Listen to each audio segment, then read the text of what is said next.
Hello, Sagittarius, and welcome to your cards for November of 2022. I'm DanielleStimpson of Learn Reiki Philadelphia, and I highly recommend that if you have not already, to please check out the overview video for this month's readings. That'll give you an opportunity to see the relevant astrology, and that'll give you a lot of context in which to see this reading.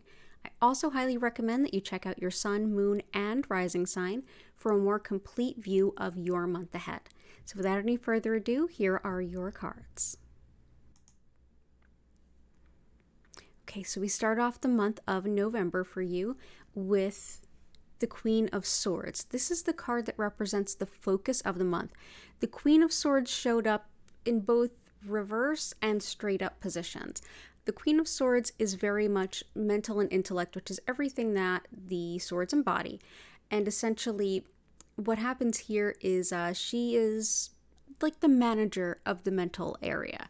This is someone who can be, or an energy that can be a bit sharp, a little bit abrupt, and very, in some cases, cold when it comes to seeing things logically and making decisions. On a good day, she's, exactly who you want to talk to. She'll cut right to the chase. She'll let you know what you need to know. On a bad day, this is, maybe a little bit of a sharp tongue, a little bit of quick to make a judgment, maybe not thinking things all the way through. Really just kind of being a bit spiky, a bit insensitive. But yeah, this is the focus of the month.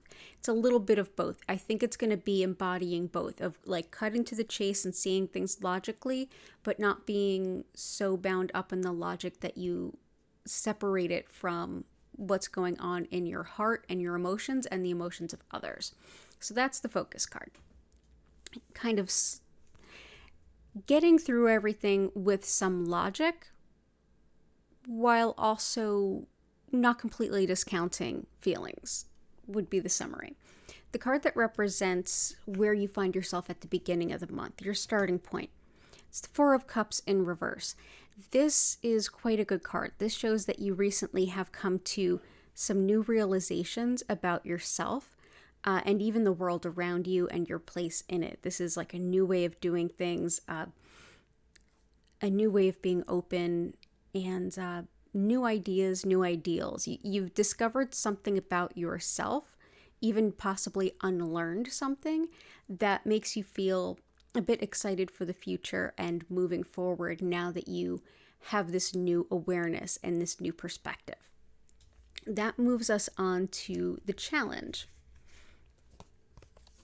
The challenge that comes up is the Nine of Cups, which is generally speaking the wish card. I would say overall this is a good card. So even as a challenge, you've come to some new, with the Four of Cups and the transverse, you've come to some new realizations, you've come to some new ideals, and now your challenge is to find folks that you can share that with. This is, Nine of Cups often represents giving and receiving and someone being a benefactor of, wisdom or anything really. Shared is the truest form of abundance. When we share it, we get to have connection with people that makes whatever we have even sweeter. And the challenge is finding people that kind of meet where you are in that. Finding situations that meet this new realization, this new version of yourself that you are turning over this new leaf for. In that, hearkening back to the Queen of Swords, I feel like this is something that you've learned, something that you've absorbed, you've embodied, and now you're ready to change the way you do things, and you're having a little bit of difficulty finding others that share that vision, and more than anything, share that experience emotionally, share the empathy and things that are coming along with that. So where does that bring us? This is our kind of our call to action in a sense. Like what do we actually do about it? How do we show up in this? And this is the card of Death, which is our only major arcana for you.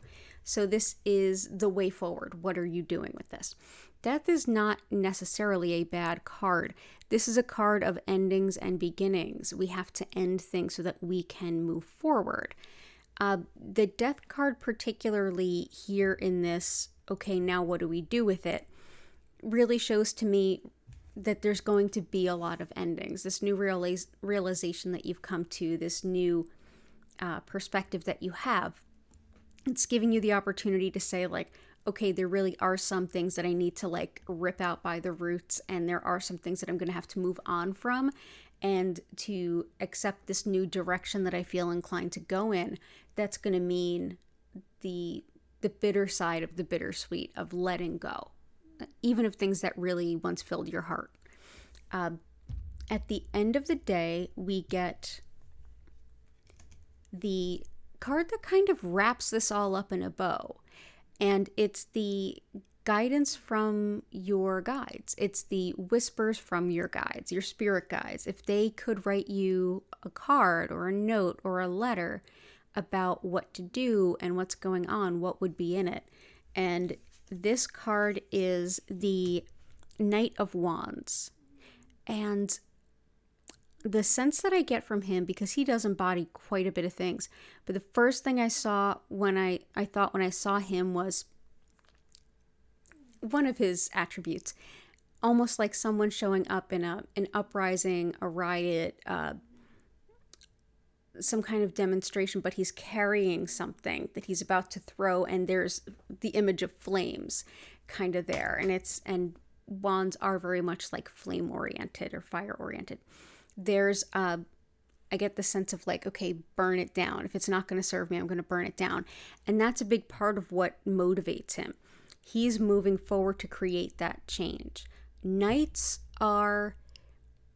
they're a little bit, well, pages are children. Knights are more mature than that, but they're not mature, purely speaking. They have a very youthful energy, one that can be a little short-sighted. At the same time, your guides giving you this advice says you're going to have to burn some bridges in order to get to where you need to go.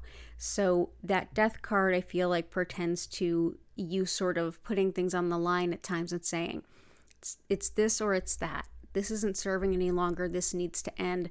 And a certain amount of being active in that. When I go back to your card that represented the Queen of Swords, your focus, this is her being a little bit harsh, saying the harsh truths, doing the harsh things, showing up and saying it and doing it.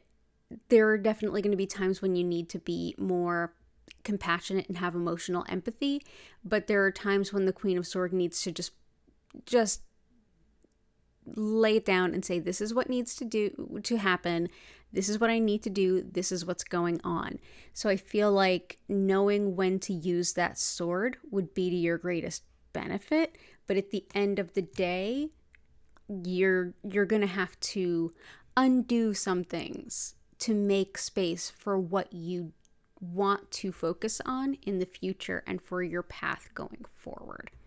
So this is a month of change. You are going to be a catalyst of change. You're going to be someone who is bringing forth a lot of new energy and kind of breaking a way out for you and probably the folks around you. Yes, things will kind of come to their natural end, but it was meant to, and things that have held you back that you've realized were holding you back and weren't serving you and maybe never served anyone. It's time for them to come to that end so that something can be rebuilt on the spot where it once was. So this is going to be a bumpy month, but in all a good one, and I think it's well suited for you. So with that, I want to say lots of love. Don't forget to check out your sun, moon, and rising signs to get a more accurate and well-rounded view of the month ahead. And don't forget to subscribe with your notifications on to be the first to know when your December cards are up. Thank you so much for stopping by, Sagittarius. All the blessings in November, and I hope to see you again soon.